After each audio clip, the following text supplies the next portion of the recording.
This is J. Randall Wilkerson, author of the Heart Failure Recovery Plan, Successful Heart Regeneration Using Metabolic Enzymes. This is part 36 of a 58-part video series of the entire book, chapter by chapter. Please review the introductory video for a background. Part 36 goes into the subject under diet regarding soups. I thought I would throw that in there. It's not something you would normally find in most heart disease treatment books, but with heart failure, soups can become a part of the therapy program because in nearly every case, subjects with heart failure have to lose a considerable amount of weight. The more body weight you have in your chest, the more pressure and back pressure you have upon the heart, and we have to reduce back pressure to a minimum to enable sufficient blood flow to the heart for the regeneration of the muscle tissues. Now, soups can be deadly as far as salt content, but there are tricks to making good soups and modifying canned soups so that you do not bust the budget of sodium that you need to have for proper heart regulation. I used to visit Cape Cod in the spring, not long after they had the clam chowder competition. So we would go from restaurant to restaurant, and all we would order is a bowl of clam chowder because they were in the top 10 winners of the awards. It was simply fabulous, unbelievably wonderful.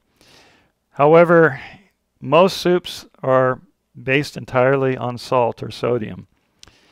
Nearly every soup on the market has high levels of sodium.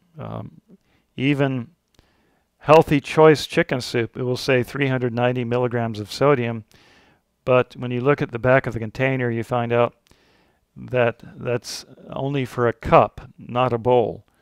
A bowl amount would be double that, or almost 800 milligrams.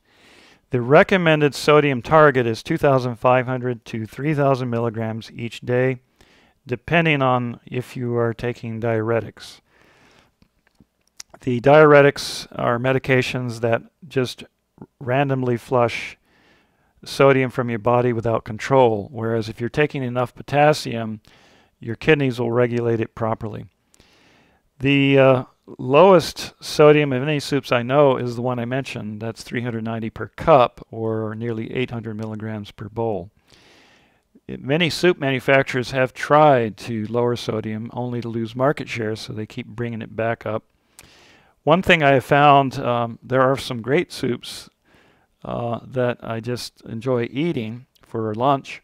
So what I'll do is I will cut the soup in half. I will mix in half a can of coconut milk, half a can of regular dairy milk, and maybe add a little more spices. And essentially what I've done is a bowl's worth of soup has now been reduced to half of the label on the back of the can. So therefore it falls within a reasonable sodium intake for the entire day. We could spend more time on soups, but making your own soups is actually the best choice. Making a good soup is relatively easy once you pick up a cooking recipe book that has an entire section on soups. The primary secret is to use a low sodium cooking stock, or even make your own. The best way is to just put a 6-quart pot on the stove, add a little bit of chicken, onions, and almost a dozen stalks of celery, and let it simmer over slow heat for a couple of hours. Then add your spices and ingredients, and you don't have to add any more salt than what you need for taste, and no more. Just keep your sodium budget well under 1,000 milligrams per meal. In summary, a full meal of soup could be 300 or 400 calories instead of 1,000 or 2,000 calories as most fast foods are.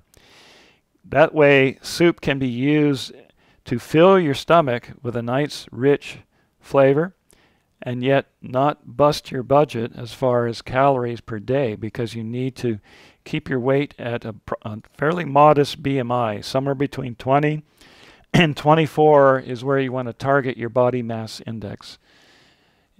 This is J. Randall Wilkerson, author of the Heart Failure Recovery Plan, Successful Heart Regeneration Using Metabolic Enzymes. This book is available on Amazon in print and Kindle edition. from the Apple iTunes Store as an iBooks edition, on eBay in a print edition, and directly from the publisher, Wilkerson and Hughes. P.O. Box 777, Altoona, Florida 32702. Just enclose a check for $24 to cover the shipping and handling. Thank you very much for listening.